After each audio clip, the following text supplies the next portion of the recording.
Hello, everyone. Welcome to this month's episode of Female Frequency Podcast, where we talk about art as transformation, because we can talk about our relationship with creativity, which we end up talking about intuition, and then inevitably we talk about spirituality, which is my favorite topics as an eco-feminist. So thank you, everybody, for being here so much. If you're watching on YouTube, you can see them putting on some makeup because I'm going to the Venice Biennale. It is artist season. I'm so excited. And before I go, I wanted to practice some makeup tips and try on a few colors because when I travel, I like to travel with a very tight show. I've been known to go to Europe with a carry-on. I don't like to bring a ton of things. And so beforehand, I want to practice my makeup and practice a few colors beforehand because I got invited to a couple of VIP parties. I'm so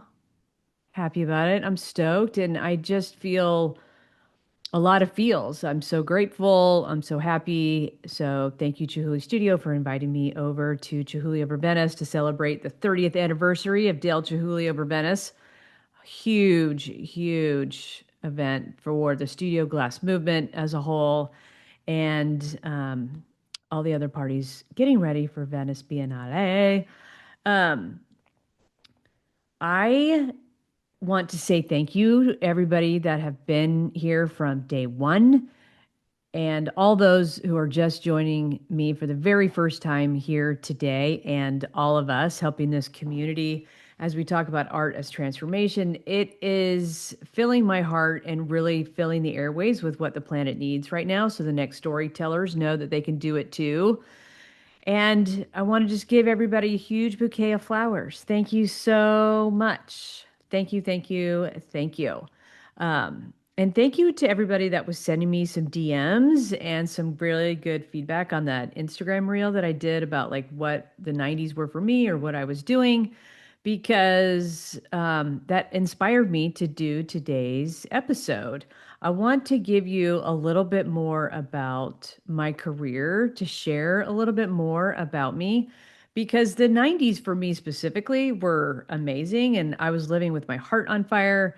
It was a moment where I really felt like I was bringing those art date diaries from reading The Artist Way, reading those pages and those exercises, but taking those diary dates off the page and making it a lifestyle is what I feel like I've really done over the course of my career.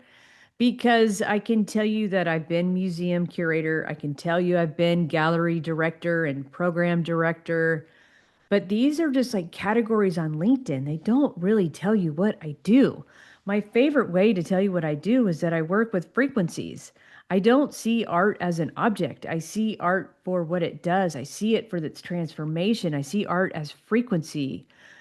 Just like when I see like poetry or movement or music, but I've got to listen to Fleetwood Mac, when I got to listen to my music so I get in my meditative chanting, when I listen to my favorite road trip song so I can get in the mood, it rearranges us, it transforms us, it reveals a truth in us. And this is what it's like for me. And these were things that I didn't learn in school. I did go to art school. Um, but a lot of people know that I started curating in 1999 for river conservation. Started curating in 1999 for river to raise awareness for river conservation. Who am I right now? Um, so a lot of people know that I started curating in 1999 to raise awareness for river conservation. However, not everybody knows I was in Nepal when I was doing it. The 90s for me, my heart was on fire, and I was in my 20s. And let me tell you how I got there. So, by the time I was 16, I moved all across the Bible Belt, out west, over to Europe, and then back again and landed in the Washington state. I lived in the Seattle area. And when I was growing up, like the first 16 years of my life, We had a family secret, and it was don't you dare tell. Yikes. Yeah, it was not a very bohemian lifestyle like it sounded. I was a military brat. So it was very chaotic and very violent. And we had one family secret, and that was don't you dare tell. And there was one day I was age 7 and I knew something was wrong.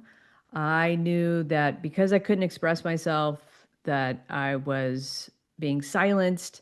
I knew that silence was my survival. So I was going against what the adults were telling me, but I just had something in my heart. I had to get it off there. I had to follow that little drummer. And so what I did, because my intuition was talking to me, right? I mean, my intuition looked like back then, like freezing like a deer in headlights. It was blacking out.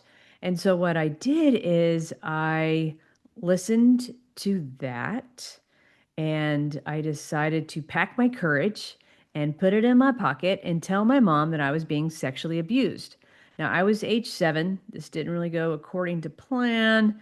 And so, what I learned very quickly is that people will try to erase you, but my intuition never ever agreed to be silent. So years later, age 16, I did move out with the help of my sister. And one of my jobs to help earn money was to teach swimming lessons. Now, I was a competitive swimmer, so I figured I had this on lockdown. I'm going to teach people how to swim to one end to the other without dying. It's going to be great.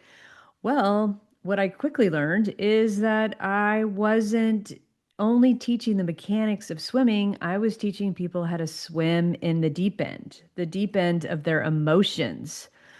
Yeah, the mechanics are easy, but when people are scared for their life, what I was helping them do was to hear their fear, and oftentimes fear feels like very panicky. It has a sense of urgency, but I was letting them hear and listen to their courage as well, and then was able to help people learn how to swim, become triathletes, um, all the things that they wanted to do from little tiny kids to grown ass adults. It was great.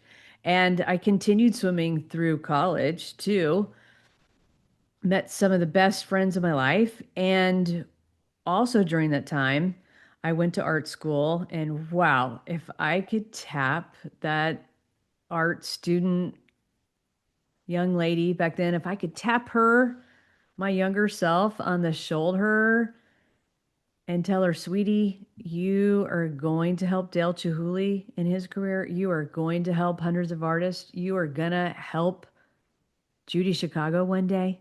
Yeah. Helping Judy Chicago was a huge pivot point in my career. Um, it was in San Francisco. I was helping her install at SF MoMA. The piece was titled Be No More. It was a dry ice performance piece. Now, this is getting really good because Judy Chicago handled the fire department like a champ. She made this performance piece that had a daytime experience and then a nighttime experience. So during the day, she spelled out this 5 letter word in dry ice and then it subliminated. So it created this atmosphere. So my experience inside, I was walking through this experience. It was very milky. It was very white. It was very ethereal. It was very existential. I mean, it was without a doubt, it was really cool. And then during the day, she blew it up. And then you can see that she spelled the word truth. And in her pyrotechnics, it became a blaze. It was red hot. I mean, the hottest bonfire you've ever stood at. We had to stand behind glass, and you can see the reflection of the word truth on fire. So, right then and there, I turned it into an existential moment again. And I asked myself, what truth am I about to set on fire? And I very quickly heard you're going to help more artists navigate their not art world. You're going to help more women. And I said, okay, all right, I'm in. Count me in. And truth be told, I'm in. I've never looked back, and I'm so glad I did it. Another beat of my career is is going to these feminine divine sites. So I'm going to the Venice Biennale. I'm going over to Venice, but I'm also going to go to Malta. And if you've read some feminist perspectives on archaeology, I know then that you've come across Maria Gimbutas, who really put a different, an alternative perspective on some of these archaeological findings. So she's definitely a huge influence on me too. I've started going to these uh, divine feminine sites since my 20s, even in college. I've been writing grants to be able to travel to them. I find sponsors. I take my own dime and go. My very first one, I went to China on a grant. And I went to the archaeological dig of the Han Dynasty to visit the Lady Di funerary objects and had to, I mean, I was called to go see her funerary, her silk scroll, which was her cosmic story. And also in the tomb, also there were a complete book of the I Ching. Yeah. Um, I've been on Venus tour to go see the Venus of Willendorf and then see other Paleolithic Venuses that have been found and have been in the back rooms of these museums that hardly anyone else gets to go to because I'm called to do this. So I make it a priority and I do everything in that is humanly possible to go and bring it back with this embodied spirit and share it with you, especially because for those of us running in the art world, there was a huge modernist movement that took out the experience of art and completely made it an object that stripped away your humanly experience. And to me, that just is terrible. And I'm telling you because I've run on both sides. I used to run with that crowd too, and art is not an object. It's an emotional response. And if you allow it, if you are receptive enough and try not to curate your response while you're making art or enjoying art, art is a frequency and it can really be a wonderful mirror. And, being here with you women, I'm so grateful to you artists and mystics and creatives because you know what it's like to talk about your agency and your creativity and be in your knowing because we know what it's like to be alienated and dehumanized in institutions, in the art world, in our families, even in our own bodies. And without this creative spirit, I mean, look, we wouldn't have Simone Lee winning the Golden Lion or the Judy Chicago or the Maya Lin, who is helping heal so many hearts all over the world with her installation. And what about Swoon bringing really hard topics to the table in very public places to help heal communities? I mean, we can do it. We are the broadcasters, we are the radios. Our voices were never meant to be silenced. Your voice is the medicine we need today. And it is because your voice is needed that I created my program called Frequency Check.